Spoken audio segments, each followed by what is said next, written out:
अरे लोन लेकर फंस गया यार, बता रहा हूं मैं तेरे को, इतनी बुरी हालत हो गई है ना, मैं क्या बताऊं यार तेरे को, कोई तो मुझे सोल्यूशन दे। आज मिडिल क्लास भारत बहुत बहुत बुरे तरीके से लोन के ट्रैप में फंसा हुआ है। ये वीडियो किसी ना किसी की ज़िंदगी ज़रूर बचा सकती है। आप ज़्यादा से ज़्यादा लोगों के साथ शेयर ज़रूर कीजिएगा, स्पेशली उन लोगों के साथ जो सचमुच लोन के चक्कर में फंस चुके हैं, जिनका जीवन ऑलमोस्ट बर्बादी के रास्ते पे, जिन्होंने अपनी माँ के गहने बेचे हैं, अपनी बीवी के गहने बेचे हैं, किसी ने अपने भाई की बाइक बेच दी, किसी ने पिताजी की ज़मीन का कोई टुकड़ा बेच दिया, समझ कुछ आया नहीं, लोन के चक्कर में फंस गए और आज केवल दर दर भटक रहे हैं। आज से कुछ दिन पहले शक्तिकांता दास साहब, जो RBI reserve bank of India के गवर्नर हैं, उन्होंने एक बहुत इंटरेस्टिंग स्टेटमेंट दी। आप लोगों को पढ़ के सुनाता हूं, फिर हिंदी भाषा में बताऊंगा। वो कहते हैं ऑन फ्राइडे, ये एक अखबार की कटिंग है जो मैंने ली है 6 अक्टूबर 2023 की। उन्होंने बोला that the reserve bank of India governor Shaktikanta Das on Friday flagged concerns over the recent surge in unsecured credit growth and asked banks and non-banking financial corporations or companies to strengthen their internal surveillance mechanisms. इसका मतलब बड़ा साफ है कि भाई शक्तिकांता दास जी यानी RBI ये कह रहा है कि पिछले कुछ महीनों में या स्पेशली पिछले 1 से 2 सालों में भारत देश के अंदर अनसिक्योर्ड लोन्स बहुत तेज़ी से दिए जा रहे हैं। अनसिक्योर्ड का मतलब होता है वो लोन जिसका एनपीए होने का बहुत ज़्यादा चांस है, यानी किसी ने लोन ले लिया, उसके बाद वो लोन नहीं चुका पाया।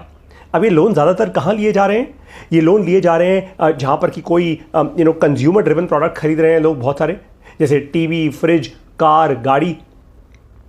फिर दूसरे प्रकार के लोन लिए जा रहे हैं जिसमें सबसे ज़्यादा लोग एजुकेशन लोन ले रहे हैं। आपने देखा होगा कोविड के दौरान बहुत सारे लोगों ने, हज़ारों लाखों लोगों ने अपने बच्चों को कोडिंग सिखाने के लिए, बच्चों को पता नहीं क्या क्या और सिखाने के लिए फालतू के लोन्स लिए थे।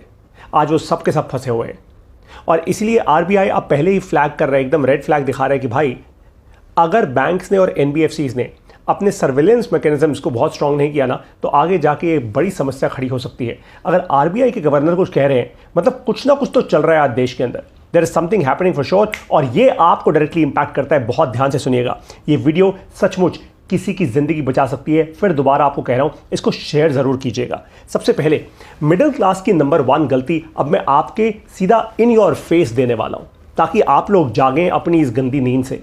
मिडिल क्लास की नंबर 1 गलती है इमोशन में आके लोन लेना। यही करते हैं आप लोग कि मेरे बच्चे की पढ़ाई है, मैंने लोन ले लिया। अरे मेरे बच्चे को बाइक चाहिए, मैंने लोन ले लिया। अरे बेटी की शादी है, मैंने लोन ले लिया, वगैरह वगैरह वगैरह। बहुत सारे ऐसे इमोशनल कारण हैं। इमोशनल कारणों से जब जब लोन लोगे, आप अपने जीवन में खुद फेलियर के बीज बोगे। It is as simple as that. आपको मेरी बात नहीं समझ आई तो दोबारा रिवाइंड करके देख लीजिएगा इस वीडियो को। बच्चे को डॉक्टर बनाना है, बच्चे को इंजीनियर बनाना है, बच्चे को आईएएस की तैयारी करानी है, भैया कोचिंग चाहिए उसको, तो क्या एजुकेशन लोन ले लो, है ना? बिल्कुल भी नहीं। मैं जानता हूं ऐसे आज बहुत सारे लोगों को, पर्सनली जानता हूं ऐसे बहुत सारे लोगों को जो आज लाखों रुपए के लोन लेकर बैठे हैं सिर्फ इस उम्मीद में कि मेरा बच्चा इंजीनियर बन जाएगा, मेरा बच्चा डॉक्टर बन जाएगा, मेरा बच्चा न जाने आईएएस बन जाएगा। जब बन जाएगा भैया तब वापस कर ही देगा, हो ही जाएगा ये लोन वापस, एटलीस्ट लोन वापस कर देगा, हमें पैसा देना दे। ऐसा नहीं होने वाला। आप लोगों को समझाऊंगा ऐसा क्यों नहीं होने वाला, इसलिए कह रहा हूं इस वीडियो को एंड तक जरूर देखिएगा। कुछ ऐसे नंबर्स आपको आज मिलने वाले हैं जिससे आपकी आंखें एकदम खुली की खुली रह जाएंगी। देखो भाई, माँ बाप पढ़ाई के लिए लोन तो लेते हैं, लेकिन क्यों लेते हैं? वो लोन इसलिए लेते हैं, एक तो पहले इमोशन होता है कि भाई बच्चे को पढ़ाई करानी है, वो आगे बढ़ेगा। दूसरा, उनको लगता है ये एक इन्वेस्टमेंट की तरह है कि आज मैं इन्वेस्ट कर रहा हूँ अपने बच्चे में, कल को जब बच्चा मेरा बड़ा बन जाएगा, इंजीनियर, डॉक्टर, आईएएस कुछ बन जाएगा, तो भाई वो वापस कर देगा, एटलीस्ट लोन तो वापस करेगा ही करेगा। तो ये इन्वेस्टमेंट है मेरी तरफ से अपने बच्चे के अंदर।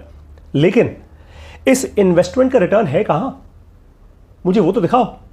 देखो, आज से 10 साल पहले का ज़माना अलग था, आज से 5-6 साल पहले का ज़माना भी अलग था। कोविड के बाद की दुनिया कंप्लीटली अलग है, कंप्लीटली अलग है। बड़ी से बड़ी कंपनियां आज मुश्किल से 10% की हाइक दे रही हैं। बहुत सारे लोग मिडिल क्लास के जो होते हैं ना, उन लोगों को जनरली जो उनकी इनकम आती है वो 2 ही प्रकार से आती है। या तो खेती करके आती है, एकदम आप गाँव में हो, या फिर नौकरी करके आती है। अब नौकरी में आपकी इनकम 2 प्रकार से बढ़ती है, या तो आपको अपनी कंपनी खुद की आपका अप्रेजल कर दे, आपकी प्रमोशन कर दे, आपको 10-12% हाइक दे दे, या फिर आप एक नौकरी से दूसरी नौकरी में जाओगे, वहाँ पे आपको 20-30% हाइक मिल जाएगा। कुछ ही बिरले लोग होते हैं जिनको 50-60-100% भी हाइक मिल जाता है। शायद 1 लाख में से एक ऐसा इंसान होगा, शायद वो भी, और वो भी टर्म्स एंड कंडीशंस के साथ होगा, ऑफ कोर्स, राइट? तो एक बात आप समझ जाओ कि नौकरियां तो हैं, लोग कहते हैं नौकरियां नहीं है, नौकरियां हैं लेकिन स्किल्स कहां हैं। अरे मैंने बहुत सारे बड़े बड़े कॉलेजेस में आज लेक्चर दे चुका हूं, मैं बहुत बच्चों को देख लिया मैंने, ऐसे ऐसे बच्चे जो 25 लाख 30 लाख 40 लाख रुपए देकर एमबीए कर रहे हैं, बीसीए करके बैठे हैं, बीबीए करके बैठे हैं। धेले, लिटरली मेरे शब्दों पे जाना, धेले की उनको क्लैरिटी नहीं है कि आगे जाके करना क्या है। हमारे एमबीए प्लस के कोर्सेज लेकर आज ऐसे ऐसे लोग जो बीबीए कर चुके हैं 15-15 लाख रुपए देकर, आज वो हमें मैसेज लिखकर बोलते हैं पारितोष सर, अगर आपका ये कोर्स ना मिला होता ना तो शायद ये बीबीए के बाद हमारे जीवन में हमें कुछ समझ ही ना आता, हम कर क्या रहे हैं। 15 लाख रुपए इन्वेस्ट करने के बाद एक प्राइवेट यूनिवर्सिटी में, नोएडा की यूनिवर्सिटी की बात कर रहा हूं, ये सच्चाई है, रियल इंसिडेंट बता रहा हूं आपको। और यही होने वाला है आपके बच्चों के साथ भी। आने वाला समय टेक्नोलॉजी का समय है, नौकरियां हैं लेकिन स्किल सेट्स कंप्लीटली डिफरेंट चाहिए। उन स्किल सेट्स के लिए आपके बच्चे और आप तैयार नहीं हैं। तो आप जिस चीज में फंडामेंटली इन्वेस्टमेंट कर रहे हैं, जिसके कारण आप लोन ले रहे हैं, उसका रिटर्न मिलेगा ही नहीं आपको भाई। समझ जाओ मेरी बात, अभी के अभी जाग जाओ। अरे लोन तो तब लो, किसी चीज के लिए तब लोन लो जब वो एसेट बिल्ड हो रहा हो। आप अपने इमोशन में सोच रहे हो मेरा बच्चा एसेट बिल्ड हो रहा है, हो नहीं रहा। सच्चाई तो यही है, कटु सत्य है, अखंड सत्य है, वो हो नहीं रहा। लेकिन आप अपने इमोशन में हो ना, माँ बाप का तो इमोशन होता है, इसलिए कुछ भी कर जाते हैं। एक बात समझ आइए, नौकरियां हैं लेकिन स्किल्स नहीं है। और दूसरी इंपॉर्टेंट बात, इन्फ्लेशन बढ़ती जा रही है। इन्फ्लेशन का मतलब बहुत हल्के शब्दों में आप समझ जाइए, महंगाई। भाई हर चीज़ महंगी होती जा रही है ना। आज से 5 साल पहले जो सिलेंडर का भाव था आज देख लीजिए, पेट्रोल का भाव था आज देख लीजिए, डीजल का भाव था आज देख लीजिए। हर चीज़ महंगी होती जा रही है। आपको 2 इंपॉर्टेंट नंबर्स देता हूँ। देखिए इन्फ्लेशन भी ना अलग अलग तरीके से नापा जाता है, ऐसा नहीं है सारा इन्फ्लेशन सेम इन्फ्लेशन होता है। यानी कई बार आपको बोला जाता है ना कि भाई इन्फ्लेशन हमारे देश में 7% है, 6.5 या 7%। आपको लगता है बस ये नहीं, 7% जो इन्फ्लेशन की फिगर है ना, वो कंज्यूमर ड्रिवन इन्फ्लेशन है, जहां पे आपको खाने का सामान आ गया, फूड आ गया, ग्रोसरीज आ गया, कंज्यूमर ड्रिवन इन्फ्लेशन जो होती है। लेकिन पिछले कुछ सालों का अगर आप डेटा उठा के देखें तो आपको पता लगेगा कि हमारे देश में 10 से करीब 14% इन्फ्लेशन बढ़ी है। किसमें? हेल्थ केयर में, चिकित्सा के क्षेत्र में। आज मैं खुद एक एग्जाम्पल हूं, आपको बताता हूं। आज से कुछ दिन पहले ही मुझे अपने पिताजी को एक प्राइवेट हॉस्पिटल में 2 डॉक्टर्स को दिखाना था। आपको पता है आज दिल्ली शहर में प्राइवेट हॉस्पिटल में डॉक्टर्स की ओपीडी की फीस, मिनिमम फीस कितनी है? 2000 रुपए। मतलब मैं अगर 10 मिनट के लिए एक डॉक्टर के साथ बैठा, 2000 रुपए मैंने दे दिए, पहले ही दे दिए। अगर एक डॉक्टर ने मेरे पिताजी को 3 बार देखा तो उसने 6000 रुपए बना लिए। दूसरे डॉक्टर ने भी फिर 3 बार देखा, फिर रिपोर्ट्स आने के बाद दोबारा देखा, उसने भी 6000 रुपए बना दिए। तो 12000 रुपए तो सिर्फ डॉक्टर की अभी ओपीडी फीस में गई है। जो टेस्ट कराए वो अलग, और उन टेस्ट के बाद जो दवाइयां आएंगी वो अलग। एक बात समझ जाओ, मैंने तो जीवन में बहुत जी तोड़ मेहनत की है, कुछ पैसा बनाया है, इसलिए शायद मैं अफोर्ड कर पा रहा हूं। एक आम इंसान ये सब कुछ कैसे अफोर्ड करेगा? अरे जिसकी कुल मिला के सैलरी ही मैं कह रहा हूं 30,000 रुपए की हो, 35,000 रुपए की हो, 40 की हो, 50,000 रुपए की हो, भगवान ना करे उसको अगर 4-5,000 6,000 रुपए डॉक्टर के खर्चों में देने पड़े, कहां से देगा वो? कैसे चलाएगा अपने परिवार को? टेंशन में नहीं, बिल्कुल आएगा। और एक बात समझ आइए आप बहुत अच्छे से, मैं इसको खुल के कहता हूं, सरकार कोई भी हो, यह सरकार का उत्तरदायित्व है। हम टैक्स देते हैं इस बात का, सरकार का उत्तरदायित्व है कि वर्ल्ड क्लास हेल्थ केयर और वर्ल्ड क्लास एजुकेशन, शिक्षा और चिकित्सा वर्ल्ड क्लास दोनों ही सारे सिटीजन्स के लिए होनी चाहिए सरकार के द्वारा। आज ये प्राइवेटली चल रहा है ना हमारे देश में सब कुछ, इसलिए लोग इतना पैसा बना रहे हैं। और एक आम लोअर मिडिल क्लास इंसान बेचारा लूटा जा रहा है, और उसको लूटा जा रहा है सिस्टमैटिकली, और वो और गरीब होता जाएगा। आप देखिएगा, ये इन्फ्लेशन का दर एकदम कम नहीं होने वाला है, आपके लिए महंगाई बढ़ती जाएगी। क्यों बढ़ती जाएगी? देखिए जब इन्फ्लेशन बढ़ता है तो होता क्या है, इन्फ्लेशन के कारण सबसे पहले तो आपके खरीदने की ताकत कम हो जाती है। भाई जब इन्फ्लेशन ज्यादा है तो आपके पैसे की वैल्यू कम हो गई। भाई जिस 10 रुपए में आपको 2 टॉफी मिलती थी, आज उस 10 रुपए में आपको 1 या आधी टॉफी मिल रही है। जिस पैसे में आप एक घर खरीद सकते थे, आज उस पैसे में आप उस घर की शायद केवल 5 इंस्टॉलमेंट दे सकते हो। जिस पैसे में आप ट्रैवल कर सकते थे, उस पैसे में आज आपकी बुकिंग भी नहीं होती। तो पहली चीज़ तो ये हो गई, चीज़ें महंगी हो गई हैं। अब जब चीज़ें इतनी महंगी हो जाएंगी तो लोग खरीदना कम कर देंगे। मैं ये नहीं कह रहा बंद कर देंगे, कम कर देंगे। लोगों के पास वैसे भी बहुत सारा पैसा पड़ा हुआ है। हमारे देश में ये सब इसलिए नहीं दिखता इतना क्योंकि लोगों के पास सेविंग्स बहुत है। हम सेविंग्स का कल्चर है हमारा। दूसरी चीज़, लोन्स जो आपने लिए हुए हैं वो महंगे हो जाते हैं। कुछ लोगों ने फिक्स इंटरेस्ट रेट पे लोन लिए होते हैं, कुछ लोगों ने फ्लोटिंग इंटरेस्ट रेट पे लोन लिए होते हैं। जो फ्लोटिंग इंटरेस्ट रेट पे लोन लिए होते हैं ना, उनका तो बैंड बच जाता है, उनके लिए लोन्स महंगे हो जाते हैं। एक्चुअली फिक्स वालों के लिए भी महंगे हो जाते हैं क्योंकि आपके पैसे की फंडामेंटल वैल्यू ही नीचे चली गई ना। It is as simple as that. यानी पहले हो सकता है 20 लाख रुपए में, चलिए 15 लाख रुपए में आप एक बढ़िया गाड़ी खरीद पाते। आज उसी 15 लाख रुपए में आप वो बढ़िया गाड़ी नहीं खरीद पाओगे, आप उससे थोड़ी नीचे वाली खरीद पाओगे। या जो शायद कॉलेज की एजुकेशन आपके बच्चे के लिए 5 लाख रुपए की थी पहले, आज वही सेम एजुकेशन, कुछ नहीं बदला उसके अंदर। वही टीचर पढ़ा रहा है, वही किताबें हैं, वही सब कुछ है, लेकिन वही 5 लाख का आज आप 9 लाख रुपए दे रहे हो। इन्फ्लेशन जैसे जैसे बढ़ता जाएगा, फंडामेंटली दो काम होते जाएंगे। आपके पैसे की वैल्यू होगी कम और हर चीज को खरीदने में आपका लगेगा ज्यादा दम। और ये ऐसे ही होते रहना है, ये कुछ नहीं बदलने वाला। This is just the way it is, because systematically हम लोगों ने इतना ज्यादा प्राइवेटाइजेशन कर दिया है, स्पेशली दो इंपॉर्टेंट सेक्टर्स का, शिक्षा और चिकित्सा, जो नहीं होना चाहिए था। अब मान लेते हैं इन्फ्लेशन बढ़ रही है, चलिए ठीक है, ये कम नहीं होने वाला, तो क्या सैलरीज भी उसी प्रकार से बढ़ रही हैं? क्योंकि भाई एक मिडिल क्लास या लोअर मिडिल क्लास इंसान तो पहले सैलरी बनाता है ना। मैंने भी अपना बिजनेस एक दिन में शुरू नहीं किया, मैंने 13 साल, करीब 13.5 साल सैलरी कमाई है, मैंने नौकरी की है अपने जीवन में। एक मिडिल क्लास इंसान ऐसे ही आगे बढ़ता है। उसके पिताजी पहले दिन पे पैदा होते ये नहीं कहते ले बेटा पकड़ 5 करोड़ रुपए जा बना ले अपना बिजनेस। ऐसा नहीं होता हमारे परिवारों में। हमें मेहनत करनी पड़ती है दिन रात, जूते घिसने होते हैं अपने। अब सैलरी कैसे बढ़ रही है बताता हूं आपको। ऐसे बहुत सारे डेटा सेट्स आज अवेलेबल हैं, ऐसी बहुत सारी फिगर्स आज अवेलेबल हैं कि कोविड के बाद जो एवरेज इंक्रीज इन सैलरी हुआ है एवरेज रोल्स में, वो हुआ है केवल 10%। अब 10% अगर एवरेज इंक्रीज इन सैलरी हुआ है, 7% इन्फ्लेशन बेसिक इन्फ्लेशन है जो कंज्यूमर ड्रिवन इन्फ्लेशन है, और बाकी स्पेशली हेल्थ केयर में 14% है, तो मेरा पैसा बढ़ा ही कहां? कुछ नहीं बढ़ा, कुछ भी नहीं बढ़ा। वो 10% से खुश मत हो जाना आप लोग।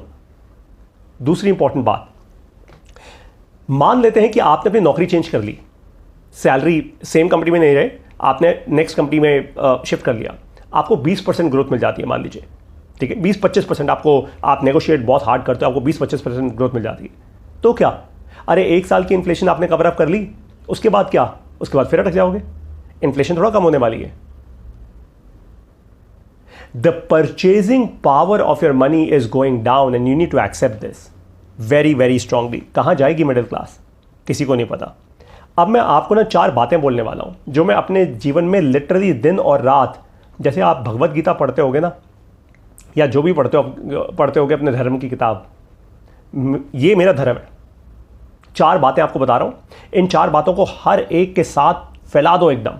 हर एक को बोलो ये 4 बातें तो समझनी है, सबका भला हो जाएगा। सबसे पहली बात, लोन शब्द का बहुत ध्यान से मतलब समझिए।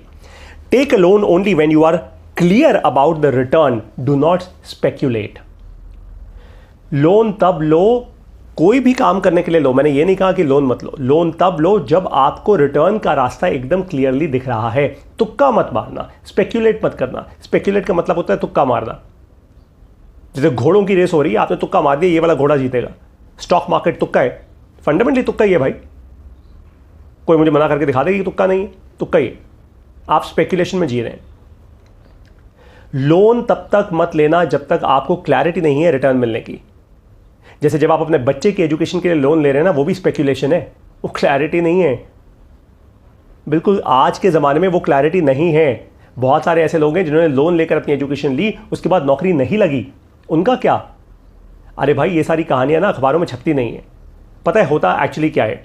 जो बड़े सफल लोग होते हैं ना, जिसका 30-35 लाख 40 लाख का पैकेज छप जाता है या मिल जाता है उसको, उसके तो होर्डिंग लग जाते हैं, बोर्ड लग जाते हैं। लेकिन ऐसे हज़ारों लोग हैं जिनका कुछ नहीं हुआ, उनके बारे में कोई बात नहीं करता, सब वो आवाज़ दबा देते हैं, सिस्टमैटिकली दबा देते हैं आवाज़ को। ऐसे लोग जो 5 साल 7 साल तैयारी करते जा रहे हैं कंपैरेटिव एग्जाम्स की, गवर्नमेंट एग्जाम्स की, कहीं कुछ नहीं हो रहा उनका। उनकी आवाज़, क्योंकि वो किसी के रोल मॉडल नहीं बन सकते ना, उनकी आरती थोड़ा उतारी जाएगी, उनको एग्जाम्पल लेकर आप खड़े नहीं कर सकते स्टेज पर। और इसी कारण से होता क्या है कि आप लोन ले लेते हो स्पेक्यूलेशन के बेसिस पे, तो स्पेक्यूलेशन के बेसिस पे तुक्केबाजी में लोन नहीं लेना है। आपने लिया तो मारे जाओगे। एज एन एग्जाम्पल, आप अगर अपने बिजनेस के लिए लोन ले रहे हो, जब तक आपके पास ऑर्डर बुक क्लियर नहीं है आप लोन नहीं लोगे। अब आप बोलोगे पारित सर मेरे पास वर्किंग कैपिटल नहीं है। वर्किंग कैपिटल रेस करने के भी बहुत तरीके होते हैं, ज़रूरी नहीं है आपको लोन लेना है। और अगर आपका order book, sales cycle, pipeline एकदम क्लियर है, ले लो, कोई दिक्कत नहीं है। अदरवाइज क्या होगा, आपने वर्किंग कैपिटल को फुलफिल करने के लिए लोन तो ले लिया, उसके बाद सेल्स उतनी हुई नहीं, लोन का इंटरेस्ट तो देना ही देना पड़ेगा, वो तो ऑब्वियस सी बात है भाई, प्रिंसिपल तो वापस करना ही करना पड़ेगा, और वो करने के लिए आप एक और लोन ले लोगे। ऐसे बहुत बिजनेसेस को मैंने बर्बाद होते हुए देखा है अपने सामने। Number 2, do not fund depreciating assets और luxuries unless they are return generators for you. बहुत सारे लोगों को ना कई बार क्या लगता है, और मिडिल क्लास के लोगों को स्पेशली, थोड़ी सैलरी ज़्यादा आ गई, थोड़ी हमारी एक प्रमोशन हो गई छोटी मोटी, ओ भाई साहब आज जाके आईफोन लेंगे हम, तो आज जाके नई गाड़ी लेते हैं यार, अब एक नया घर बुक करा लेते हैं, अब तो सैलरी बढ़नी है। हम अज्यूम करके चलते हैं यहाँ से तो सैलरी बढ़ेगी। ये सबसे बड़ी अजम्पशन है आपकी लाइफ की। आपको नहीं पता आपकी नौकरी रहेगी भी या नहीं रहेगी, यू हैव नो आइडिया। तो आप ऐसे कैसे इतना गारंटी से बोल सकते हो अब तो सैलरी बढ़ेगी? क्या पता खत्म हो जाए? You never know. And that is why I am saying do not fund ऐसे कोई भी डेप्रीशिएटिंग एसेट में पैसा ना लगाओ जहां पे कि आपको एकदम क्लियर रिटर्न ना मिल रहा हो। फॉर एग्जाम्पल, आपने एक नया आईफोन खरीद लिया 1.5 लाख रुपए का, 1.25 लाख रुपए का, 1 लाख रुपए का, जो भी उसका प्राइस हो, आपने खरीद लिया, आपने लोन पे ले लिया। भाई ईएमआई देते जा रहे हो आप, लोन ही तो है ईएमआई, और क्या है, वो सिर्फ कवर चढ़ाया हुआ है उस पर फैंसी सा। आपने लोन ले लिया, आपने किसी से क्रेडिट उधार ले लिया, अब आपने एक आईफोन ले लिया, ज़रूरत नहीं थी आपको, लग्जरी आपके लिए, लेकिन ले लिया आपने भाई दिखाने के लिए, भाई मेरी जेब में भी वो 3-3 गोले दिखते हैं, बढ़िया कैमरा दिखता है, बढ़िया आईफोन एकदम निकलता है जेब से, right? So what you just done is you have funded a certain luxury जिसका कोई फंडामेंटल रिटर्न आपको क्लियर नहीं है मिलेगा या नहीं मिलेगा। जैसे मेरे जैसा इंसान अगर मान लीजिए ले भी ले, मैंने नहीं लिया हुआ, just to let you know, मैं एक एंड्रॉयड फ़ोन यूज़ करता हूँ, लेकिन अगर मेरे जैसा इंसान ले भी ले तो मुझे पता है कि मैं इतनी वीडियोस बना लूंगा, इतना उससे काम निकाल लूंगा, इतनी उस पर एडिटिंग कर दूंगा, इतना कुछ कर दूंगा उससे कि भाई वो फ़ोन ही मेरे लिए एक डेप्रीशिएटिंग नहीं अप्रिशिएटिंग एसेट बन जाएगा। मैंने लाख रुपए का फ़ोन लिया तो उससे मैं कम से कम कुछ नहीं तो मरे से मरे 1 करोड़ रुपए का काम निकाल लूंगा। ये मेरे को पता है, मैं तभी इन्वेस्ट करूंगा। और मैं आपको बता देता हूँ, आज मैं अपनी सच्चाई बता रहा हूँ आपको, मैं जहाँ जहाँ अपना पैसा लगाता हूँ ना, बहुत सोच समझ के लगाता हूँ। अपने कपड़ों तक को खरीदने में सोच समझ के लगाता हूँ। अब आप बोलोगे पारित सर आप कंजूस हो, कंजूस नहीं, इसको अकल की बात कहते हैं। आज चाहूँ तो मैं भी एक मर्सिडीज़ ले सकता हूँ, नहीं ली, क्यों? क्योंकि मुझे एग्जैक्टली पता है कि मेरे लिए कार का जो यूजेज है वो एक जगह से दूसरी जगह जाने का है, लग्जरी का नहीं है। I am happy with my sedan car. आप लोगों को ये समझना होगा बहुत बहुत बहुत इंपॉर्टेंट तरीके से। मैं तो दिल्ली जैसे शहर में रहता हूँ, यहाँ तो है ही दिखावे का शहर, हर एक को दिखावा चाहिए। The fact is very simple, मुझे पता है कि मेरा पैसा मेरे परिवार के लिए है, मैंने सेविंग्स करी है परिवार के लिए, अपने लिए नहीं, अपने शौक ऐशो आराम के लिए नहीं। So you have to understand that is well. मैं वहीं पैसा लगाता हूँ जहाँ से मुझे रिटर्न्स पता है, क्लियरली दिख रहा है कि अरे वहाँ से रिटर्न आ रहे हैं, वहाँ से रिटर्न आ रहे हैं, वो पता है, क्लैरिटी है मेरे दिमाग में, और क्लैरिटी लेकर चलता हूँ हमेशा। जहाँ सवाल पूछने होते हैं पूछता हूँ। So do not fund luxuries, do not fund depreciating assets. Number 3, invest ऐसी एसेट क्लासेस ढूंढो जहाँ पे कि आपको हर साल 15 से लेकर 40% का ईयर ऑन ईयर रिटर्न मिले। अब आप बोलोगे पारित सर सपने दिखा रहे हो, सपने नहीं दिखा रहा, ऐसी बहुत एसेट क्लासेस हैं इस दुनिया में। एसेट क्लास क्या होता है? अरे भाई किसी भी चीज़ में जहाँ आप इन्वेस्ट करते हो उसको एसेट क्लास कहा जाता है। ज़मीन में इन्वेस्ट कर दिया वो एक एसेट क्लास है, आपने इक्विटी में इन्वेस्ट कर दिया स्टॉक्स के थ्रू, एसेट क्लास है। स्टार्टअप्स में इन्वेस्ट कर दिया, एसेट क्लास है। म्यूचुअल फंड्स में इन्वेस्ट कर दिया, अल्टीमेटली वो इक्विटी में ही पैसे जा रहे हैं, एसेट क्लास है। आपने एफडी में इन्वेस्ट कर दिया, एसेट क्लास है। आपने पीयर टू पीयर लेंडिंग में इन्वेस्ट कर दिया, एसेट क्लास है। ऐसी बहुत सारी एसेट क्लासेज है। हो सकता है आपने खुद की अपनी कोई एसेट क्लास बना ली हो, भाई आपने कोई कॉइन लॉन्च कर दिया, कुछ भी, व्हाटएवर। मैं उसकी टिप्स और ट्रिक्स नहीं दे रहा आपको। अगर आपको पैसा बनाना समझना है तो हमारा MBA प्लस का एक फिनोमिनल कोर्स है, हाउ टू क्रिएट मनी। दुनिया ले रही है ये कोर्स, आप तुरंत के तुरंत ले लीजिए। अभी तो दिवाली का डिस्काउंट भी चल रहा है उस कोर्स पे। मैं लिंक दे दूंगा इस वीडियो के ठीक डिस्क्रिप्शन में, उस लिंक पर जाइएगा। हमारे सारे कोर्सेज उसी लिंक पर हैं। जो कोर्सेज आपको सबसे ज़्यादा रेलिवेंट लगे, मैं 4 कोर्स सजेस्ट करूंगा आपको, जो आपको सबसे रेलिवेंट लगे ले लीजिएगा, ठीक है। Number 4, upskill yourself. अपस्किल का मतलब होता है अपनी स्किल को हमेशा बढ़ाते रहो। Upskill yourself and your kids to remain relevant in the future. आप खुद और अपने बच्चों को अपस्किल करते रहो। मैं आपको गारंटी दे रहा हूं, आप 15 लाख रुपए की बीबीए करा लो या 16 लाख रुपए की या 20 लाख रुपए की बीसीए करा लो, कोई फर्क नहीं पड़ता। बच्चों को उतनी ही पुरानी पढ़ाई कराई जा रही है स्कूल और कॉलेज में जितनी पुरानी आज से 10 साल पहले थी। कुछ नहीं बदला। पैसे की खरीदने की वैल्यू कम हो गई है, केवल फीस बढ़ी है, एजुकेशन में कुछ नहीं बदला। हाँ, शूशा बहुत बदल गए इधर उधर के। कॉलेज वाले बड़े बड़े बॉलीवुड स्टार्स को बुला रहे हैं भैया अपने कॉलेज का नाम करने के लिए फ्री फंड में, और कुछ नहीं बदला। That is about it. शिक्षा जिसको आप इन्वेस्टमेंट की तरीके से देख रहे हो ना, वो आपको बाहर से मिलेगी। Upskill yourself, upskill yourself. मैं फिर से कह रहा हूं, अपस्किल योरसेल्फ। अगर आपने अपने आप को और अपने बच्चों को अपस्किल नहीं किया अभी के अभी, राइट नाउ, टाइम रहते, समय रहते, समय निकल गया ना बंधुओं, ये समय निकल गया तो निकल गया, समय नहीं आएगा दोबारा, पैसा तो आ जाएगा दोबारा। मैं पता है क्या करता हूं, मैंने अपने लिए और अपने परिवार के लिए लर्निंग का एक पूरा बजट बनाया हुआ है। मेरे परिवार में आज़ादी है, लोगों को एकदम फ्रीडम है, स्वतंत्रता है कि आप इतना पैसा खर्च कर सकते हो अपने अंदर, इन्वेस्ट कर सकते हो अपने अंदर। अगर आपको ये स्किल सीखनी है तो वो स्किल सीखनी है, जाओ सीखो, हर प्रकार की स्किल। आपको स्विमिंग सीखनी है, स्विमिंग सीखो। आपको स्केटिंग सीखनी है, स्केटिंग सीखो। आपको अच्छा बोलना सीखना है, बोलना सीखो। आपको पैसा बनाना सीखना है, पैसा बनाना सीखो। सीखो। ये अपस्किलिंग ना बहुत क्रिटिकल है। अगर आपको लगता है ये नहीं है तो एक काम कीजिए, अपने आप को 2 साल दे दीजिए, कोई अपस्किल मत करना अपने आप को। आप देख लेना 2 साल में मैं कहाँ होऊंगा और आप कहाँ होंगे, आपको समझ आ जाएगी मेरी बात 2 साल के अंदर। लेकिन एक बात समझ लेना कि आजकल जो सोशल मीडिया का ज़माना है, इंटरनेट का, टाइम ना एक्सपोनेंशियली बढ़ता है। वो 2 साल नहीं होंगे, मैं आपसे 5 साल आगे निकल चुका हूँ अगले 2 साल के अंदर। That's the reality of the world today. अब आपको मैं वो 4 चीज़ें दे रहा हूँ अपनी बकेट से, वो 4 कोर्स दे रहा हूँ अपनी बकेट से, MBA प्लस की बकेट से, जो मैं दे सकता हूँ। दुनिया क्या दे सकती है वो दुनिया देगी आपको, जो मैं दे सकता हूँ वो क्लियरली बता रहा हूँ। इन 4 कारणों से मेरा जीवन बदला है। सबसे पहले, हाउ टू क्रिएट मनी, पैसा कैसे बनता है, कैसा बनाया जाता है, कमाया नहीं जाता। जब से मेरी आंखें खुली है ना, तब से मैंने पैसा बनाना शुरू किया है। और मेरी आंखें बहुत लेट खुली हैं अपने जीवन में। करीब 32 साल की उम्र में मुझे समझ आया, पारितोष पैसा कमा नहीं सकता दोस्त, उससे पैसा नहीं बनेगा, पैसा तो बनाया जाता है दोस्त, ये सीख ले। उसके बाद आइडिया से बिजनेस। मेरी पिछली स्टार्टअप जो सिलिकॉन वैली में एक्सेलरेटेड थी, फेल होकर भारत आई। हम लोग वहाँ पे फंड नहीं रेस कर पाए थे, लेकिन वहाँ पे मुझे किसी ने बड़ी अच्छी एडवाइस दी थी। उसने मुझे बताया कि दोस्त तेरे बिजनेस मॉडल में बहुत मेजर चैलेंज है। और तब से जब मैंने बिजनेस को बनाना सीखा तो समझ आया कि पहले 365 दिन में करना क्या चाहिए। आखिर किसी भी बिजनेस के अंदर पहले 365 दिन में आपको क्या करना है, ये बहुत अच्छे से सिखाया है इस कोर्स के अंदर। एक एक करके 21 चैप्टर्स, स्टेप बाय स्टेप। उसके बाद ग्रोथ माइंडसेट, मेरा सबसे फेवरेट कोर्स है ये, सबसे फेवरेट कोर्स। ये तो लेना ही लेना है, आप मतलब लेना ही लेना है, इसके बिना सांस मत लेना। मैं मजाक नहीं कर रहा हूँ आपसे, आपको लग रहा होगा, मर्जी आपकी है। फाइनली, सेवा से सेल्स। बहुत सारे लोग सेल्स करते रहते हैं। मैं कहता हूँ सेवा करोगे ना तो संगत बनेगी। अगर आपके प्रोडक्ट में दम होगा, आपकी आवाज़ में, आपके मिशन में, आपके विजन में सच्चाई होगी, तो लोग आपसे अपने आप जुड़ेंगे, कस्टमर्स अपने आप आएंगे, आपको ज़बरदस्ती सेल्स करने की ज़रूरत नहीं होगी। ये 4 कोर्स आप तुरंत के तुरंत ले लीजिए। VIP20 कूपन कोड का इस्तेमाल कीजिए ताकि आपको 20% डिस्काउंट मिल जाए। केवल दिवाली तक लिमिटेड है, उसके बाद इन सारे कोर्सेज की फीस बढ़ जाएगी। अब आपको मिलूंगा अपने इन सारे के सारे कोर्सेज में। मेरा एक प्लीज़ काम कर दीजिए। मुझे पता है कि बहुत सारे लोग लोन लेकर ना फंस गए हैं, ये वीडियो उन तक पहुंचा दीजिए। एटलीस्ट अब उनको ये तो समझ आ जाएगा कि भाई जो गलती कर दी वो कर दी, आगे सेम गलती रिपीट नहीं करेंगे। क्योंकि इंसान का तो पता है ना आपको, पैटर्न होते हैं, इंसान का पैटर्न दोबारा रिपीट करेगा, वो फिर दोबारा सेम गलती करेगा, हमेशा यही होता है। इसीलिए कह रहा हूं, ये कोर्सेज लो, अपने आप को अपस्किल करो और तेज़ी से आगे बढ़ो। आपको मिलूंगा अपने सारे के सारे कोर्सेज में। मैंने बीड़ा उठाया है आपके दिमाग की बत्ती जलाने का, मैंने बीड़ा उठाया है भारत देश की मिडिल क्लास और लोअर मिडिल क्लास को आगे बढ़ाने का। मुझे सपोर्ट कीजिए ताकि मैं आपको सपोर्ट कर पाऊँ। I will see you there. नमस्कार, जय हिंद।